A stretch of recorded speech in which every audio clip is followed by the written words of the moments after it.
The mall was crowded that afternoon, the kind of place where faces blur into one another. But among the noise of shoppers, one little voice pierced through the chaos. "It's okay. Daddy, we can leave."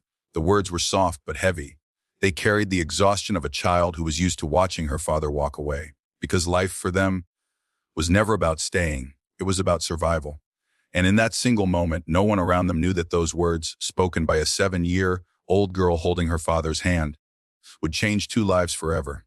Because just a few steps away stood a woman who was used to controlling boardrooms, not emotions.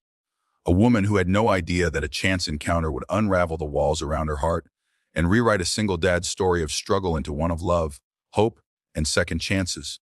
Ethan Miller had grown used to invisibility. Once he had been a man with dreams and a stable job, but life had stripped him down piece by piece. His wife had left when their daughter Lily was only a baby, chasing a lifestyle Ethan couldn't provide. Now he worked double shifts as a mechanic, his hands scarred and clothes always stained, trying to put food on the table and keep a roof over their heads. To Lily, he was a hero. To the world, he was just another tired man dragging through the days.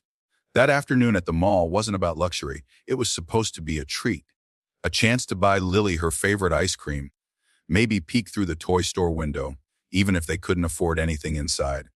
But when they entered the store, Lily's eyes lit up at a simple doll displayed behind glass. Ethan felt the familiar sting of guilt burn his chest. He checked his wallet, pretending to calculate, but he knew the truth before even looking. There wasn't enough. The cashier's eyes were impatient, other parents swiped cards effortlessly, and Lily sensed it all. She tugged his hand gently, her smile fading as she whispered, "It's okay. It's Daddy. We can leave." Ethan swallowed hard, forcing a smile he didn't feel. The kind fathers wear when they can't give their children the world they deserve. So what he didn't realize was that someone had been watching. Standing just a few feet away was Amelia Hart, the billionaire CEO of a tech empire. The kind of woman everyone recognized from magazines but no one dared approach. Known for her cold brilliance, Amelia wasn't used to stopping for strangers.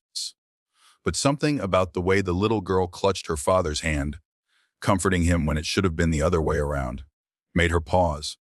She saw exhaustion in Ethan's eyes, but more than that, she saw love. Pure, unpolished, unwavering love. It stirred something deep inside her, something she hadn't felt in years. Amelia followed them without meaning to.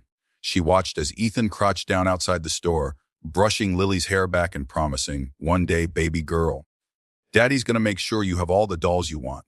His voice cracked, but he tried to make it sound like a promise carved in stone. Lily hugged him fiercely, as though she already believed it. Amelia felt her chest tighten. She had all the wealth in the world, but she couldn't remember the last time anyone had looked at her the way that little girl looked at her father. With absolute trust. It should have ended there, but fate had other plans. Later that evening, when Ethan and Lily left the mall, it began to rain heavily. They ran toward the bus stop, but the bus had already gone. Ethan stood there, shoulders sagging, pulling his jacket around Lily to shield her. That's when a sleek black car pulled up, the window rolled down, and Amelia's face appeared. "Do you need a ride?" she asked simply. Ethan blinked, suspicious, pride pricking at him. But Lily looked up, shivering, and whispered, "Daddy, please." He hesitated, then nodded. Inside the car, silence filled the air at first. Amelia studied them in the reflection of the window, this tired man with weary eyes, this little girl who hummed quietly to herself despite the storm outside. "You're a good father," Amelia finally said, her voice softer than she intended. Ethan looked at her, startled. "I'm just trying," he muttered. "Some days it doesn't feel like enough." Amelia's heart ached at the raw honesty. She had built skyscrapers out of ambition. Yet here was a man building a life out of scraps. For love. What began as a single ride soon became a thread neither of them could untangle. Amelia found excuses to cross paths, visiting the neighborhood garage where Ethan worked, offering business contracts he almost refused out of pride, stopping by just to talk to Lily, who instantly adored her.